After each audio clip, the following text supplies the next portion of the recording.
There was an event yesterday that had a lot of the internet chatting, especially us on the WDW Pro show when we all first learned about it. What am I talking about? I'm talking about Josh Giammaro's visit to Epic Universe. This from Matt Desmond, Disney Scoop Guy here. Josh Giammaro was spotted at Epic Universe yesterday from, I guess, user Stuck in a Depot. Was the person who captured this image right here. And additionally, we do have another photo that we can go ahead and include here. This from Megan Delahunt. Reservations. Because Twitter never likes links, I'm resharing this news without one. Josh Giammaro visited Epic Universe today. And you can see right there in the background, I believe that's what, Donkey Kong Country, if I'm not mistaken, Nolan? Yes, yeah, I believe that's actually pretty close to where that door is, where we think they might expand at. Ah, I see. Well, he was there. That's for sure. And by the way, Jonas, I know you mentioned this yesterday, and I want to go ahead and provide people a little context on that reference there. Universal Apex, Bob Iger and Josh Giammaro visited Epic Universe, and Universal Apex provides us with the flight log of one of the top jets within the Disney organization. Could that be Bob Iger? Yes, but it could also be, any number of C-suite executives as well.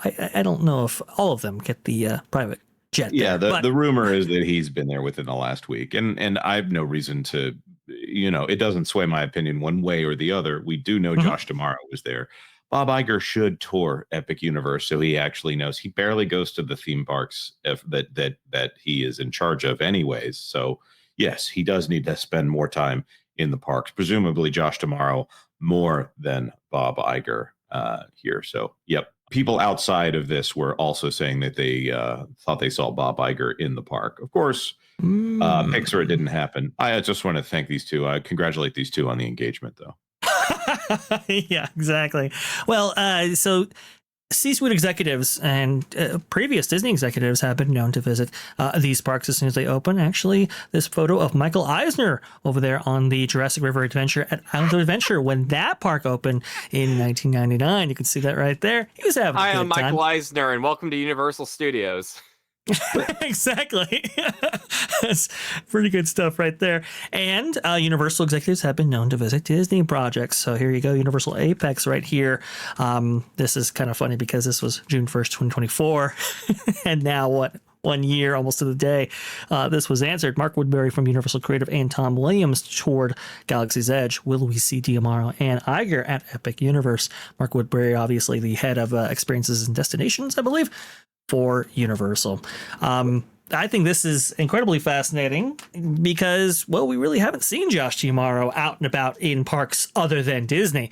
So during the competition right here, Nolan, Ron, what is he scoping out for? Oh, well, I was just going to say very simply, this is, you might remember, right, earlier this year, Josh Giammaro was the one that wrote, of course, this is great. Epic Universe opening in Orlando is great because, of course, that's going to bring more people to the Magic Kingdom. And now we know how that's going to happen. It happens by Josh going to Epic Universe and walking up to people and saying, hey, can you guys come over to the Magic Kingdom? Here's some tickets for you. That's pretty good, Ron. It's not bad. It's not bad. Yeah.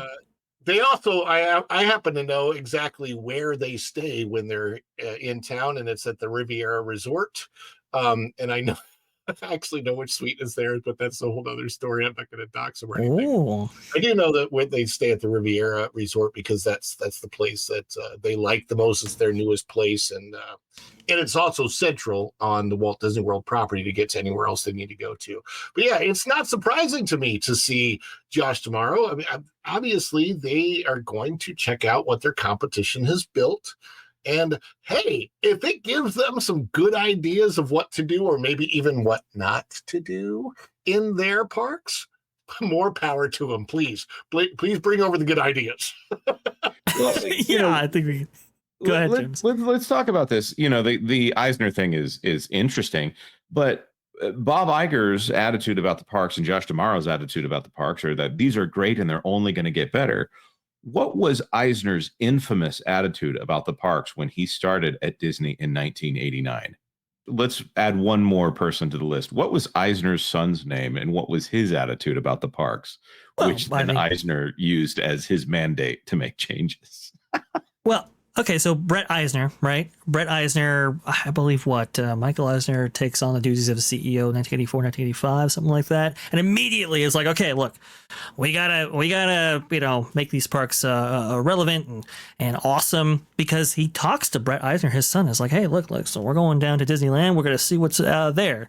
Brett's like, that place is for little kids. Eisner freaks out. He's like, And whoa, he's we like, can't we have need that. to add alien to our park. Xenomorph, that's what we need. It was dissonant, and everyone at the time said, well, this is not a great idea. But at the same time, you get the Great Movie Ride, you get Alien Terrestrial, you get Alien Encounter. You get things that are not Disney, but still well done. And, everyone's talking about it, and it's in the middle of a Disney park, and it's a little jarring. But at the same time, you see obvious attempts to improve the park within the parks, adding attractions. And Eisner was not coming in and saying, you know what, we're the greatest company in the world, and we're gonna do more of what we've already done, and it's gonna be better. No, he came in and he said, guys, look me in the eye and tell me that this is exactly what we're gonna be doing. You're a liar. He came in and he had a mandate to change things. Bob Iger and Josh D'Amaro have never made a mistake that they're aware of.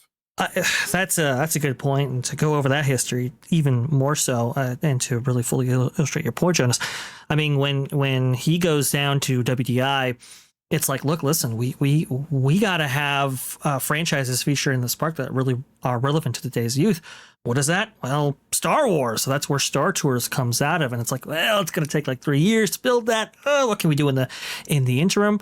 We could do something with Michael Jackson, Captain EO. That's where that comes out of. I think Captain EO opens at Disneyland in 1986. 1987, you have Star Tours open, and then 1989, Splash Mountain opens. Where's Splash Mountain from? Brett Eisner's touring around WDI, and he's like, hey, this model's awesome, and it's like, okay, let's go ahead and build that. So that reinvigoration of the theme park enterprise and that massive amount of building that actually happens in like 1989. I think like in Walt Disney World, in like a 6-month period, you have Disney Hollywood Studios. I think, what is it? Their first water park, which is Typhoon Lagoon. And I think the Grand Floridian and maybe even Pleasure Island all open within like a 6-month period. I think it's just absolutely tremendous growth, and it's super important. yeah. You do have River Country. You do have River Country. Yes, we cannot ever forget about River Country. Never forget, actually, is what they say. But when it comes to the enthusiasm from the Bob Iger admin, right? It just hasn't been all that great. The one new park that we got under Bob Iger, the one for the last 20 years or so from the Bob Iger CEO-ship, has been Shanghai. That's it. Versus Michael Eisner, we got Hong Kong, we got Disney Adventure World, we got Disneyland Paris, we have Disney California Adventure, we have Disney Hollywood Studios, we have Disney's Animal Kingdom. The list goes on and on and on in terms of the amount of theme park investment that was actually made under one org to the other. And there's no surprise that Michael Eisner was scoping out the competition, unlike his successor, which can't necessarily be seen in a theme park, it would seem. Yeah, and you got to look at where Disney is right now compared to where they were then, because back then there were some controversies with Michael Eisner. I'm sure it was a huge misstep, and everyone would agree here that replacing Mr. Toad's Wild Ride over in Florida with the Winnie the Pooh ride was probably a misstep. With all the history that happened there. However, Eisner did replace things. They thought were at the end of their lifespan. But when he did, he had it with the philosophy of what is my kid going to be interested in? You got Star Wars, Indiana Jones, would eventually become extraterrestrial alien encounter, stuff that would be kind of radical and hip with the kids, so to speak. Whereas right now, under Iger's regime, you see, well, what are they doing to try to respond to Epic Universe and replace these beloved attractions? Well, we're going to make a Cars Land, and that's based off a around 20-year-old movie. You have where they're going to put in a Monsters Inc. attraction, and that once again is around a 20-year-old movie. It's not the hot thing with the kids right now. As much as we might cringe at the idea of put Fortnite where Rivers of America is, in the past, when they replaced it, you could understand the reason as to why. When we look at Universal putting in a horror attraction in Chicago, we get the why, because there is a demand for it. You see it every Halloween. Here you have to look at, is Iger so out of touch that he can't even see what is going to be the hot thing of the season, which is one of the most critical part as a CEO. And if I can bring things full circle here, hopefully tomorrow is learning from hopefully Bob's mistakes. And he's taking time to study the playbook, so to speak. Some of the greatest athletes, they'll study their fiercest rivals and great competition so they can learn what they do, how they can improve themselves, and just overall be a better person and give a better product. And I hope that what Josh is doing on the field here will transition to if he one day becomes the CEO of the company. It's a good point. We can only hope. Oh, go ahead, please. Well, I was just going to say, I mean, it's pretty obvious that what their answer has been this year to Epic Universe, and that is Cool Kids Summer. They've opened up gym class at Epcot. I mean, they have a parachute. Like, the kids can surround themselves. They're even playing with Goofy over there. I mean, come on. Forget flying dragons over your head in an amazing show where actual fire-breathing dragons are breathing fire, and you're seeing the singing, and you actually get to touch Toothless, and there's amazing food. I mean, forget all of that. Kids don't want that. They want to go to gym class. That's what kids want. You've illustrated it well, I gotta say, but that's the kind of thing that kids see it at a theme park and they want to do it. They're not trying to go to the theme park to do it. Or if they love it so much, the parents will just pay the price of buying the giant whatever that is and have it at home for the same price as getting into the theme park. It's so silly. Yeah, it is pretty silly. I think they had Stitch and the female Stitch up there on the dance floor recently, and it's like, wow, is that like $184 to enter this park? Why are you having just dance parties as your big new draw? Come on, guys, the YMCA has a better song to begin with. They don't need to do this. yeah, it just. I don't think they've necessarily cracked the code in terms of adding entertainment options at the late to last minute, understanding that, hey, we might have guests more interested in Epic Universe than Disney. How do we get them over here? Just haven't figured that out yet, as can be seen on screen. Thanks for watching That Park Plays News. For more information, consider checking out www.thatparkplace.com. And don't forget to subscribe, share, like, and send this out on your favorite social media accounts.